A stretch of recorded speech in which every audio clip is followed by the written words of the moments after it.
Saudara-saudaraku yang saya kasihi di dalam Tuhan, jikalau kita membaca kitab Daniel, sesungguhnya kita sedang berhadapan dengan sebuah kisah peperangan antara iman dan kebatilan.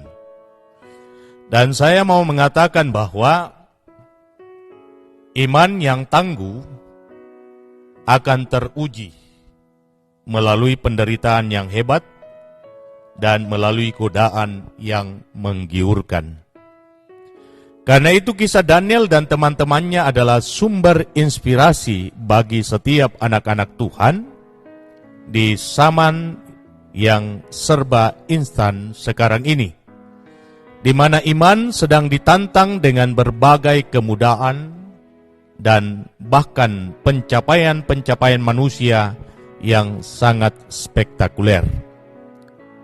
Meski Daniel dan teman-temannya masih muda, usia mereka dapat dikategorikan sangat rentan terhadap godaan yang menggiurkan. Tetapi mereka dapat mempertontonkan gaya hidup yang melampaui karakter orang dewasa pada umumnya. Sekalipun dalam ayat yang ke-20 dicatat bahwa kecerdasan mereka 10 kali lipat dibandingkan dengan semua orang berilmu dan semua ahli jampi di seluruh kerajaan Babel. 10 kali lipat mereka lebih pandai dari semua orang yang ada di kerajaan Babel. Namun mereka tidak berbesar kepala. Mereka tidak sombong. Mereka justru menyatakan kerendahan hati, tetap menjaga gaya hidup mereka sebagai orang-orang yang takut akan Tuhan. Bagi mereka, takut akan Tuhan melebihi segala-galanya. Karena itu tidak menjadi soal bagi mereka untuk tidak dipilih menjadi pejabat di dalam kerajaan Babel, asalkan mereka tidak menyangkali iman. Ya, bagi Daniel dan ketiga sahabatnya, tidak mendapat promosi jabatan itu jauh lebih mulia daripada menyangkali iman mereka. Tidak mendapatkan kedudukan ataupun mendapatkan harta yang berlimpah itu lebih baik daripada meninggalkan jalan kebenaran. Tentu saudara-saudara, ini menjadi tamparan bagi banyak orang Kristen yang meninggalkan Tuhan hanya karena jabatan ataupun karena harta dan kedudukan. Mereka lebih tergiur pada kenikmatan sesaat dibandingkan nikmat yang disediakan Tuhan yang jauh lebih besar daripada jabatan dan harta duniawi. Daniel dan ketiga sahabatnya sungguh-sungguh diperhadapkan kepada peperangan yang tidak mudah. Pertama, saudara-saudara, nama-nama mereka diganti dengan nama-nama kastim.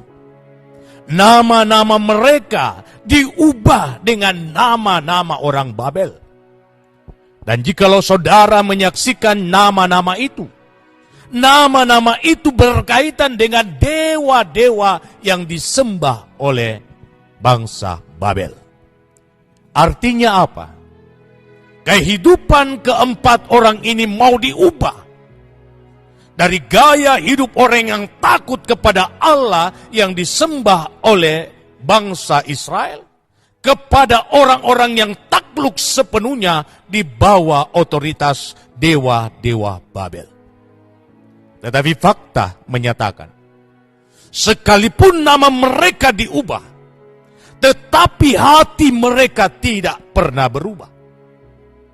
Saudara dapat menyaksikan di dalam pasal yang ketiga dari kitab Daniel, saat Sadrak, Mesak, dan Abednego diperhadapkan kepada pilihan yang tidak mudah, yakni meninggalkan penyembahan mereka kepada Allah Israel dan sujud menyembah kepada patung yang dibuat oleh Raja Babel.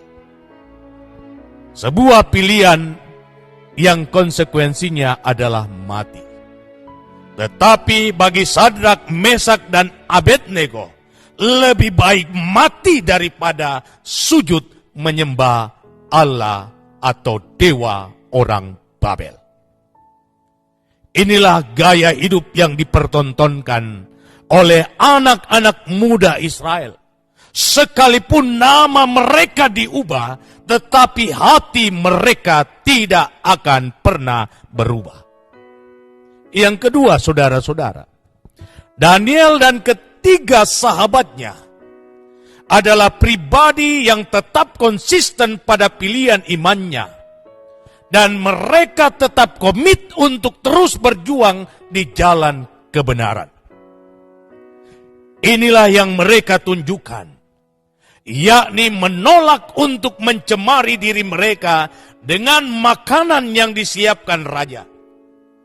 Ini bukan semata-mata soal makanan, bukan semata-mata soal minuman, tetapi lebih daripada itu, yakni soal keyakinan yang terkait pada makanan dan minuman itu sendiri. Ingat saudara-saudara, bangsa Israel sangat teliti dalam soal makan dan minum, termasuk soal apa yang disebut dengan kosher, yakni label halal yang harus dilekatkan pada setiap makanan yang harus dikonsumsi. Apakah makanan ini kosher atau tidak? Halal atau tidak? Karena itu, mereka tidak akan mencicipi makanan ataupun minuman tanpa label kosher. Ini menyangkut identitas diri. Kuduslah kamu, sebab aku Tuhan Allahmu adalah kudus. Dan lihat saudara-saudara, ketika mereka mempertahankan jati diri mereka sebagai umat Tuhan, mereka hidup benar di mata Tuhan, maka mereka mengalami promosi dari Tuhan sendiri. Terlebih khusus bagi Daniel, mulai dari Raja Nebukadnezar, Raja Belshazzar, sampai kepada Raja Darius, Daniel tetap dipertahankan sebagai orang kedua setelah Raja.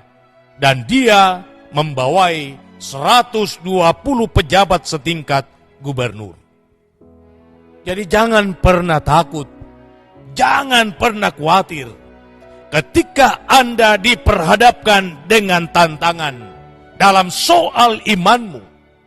Pilih mana yang terbaik, kedudukan, harta, atau jabatan, dan Tuhan.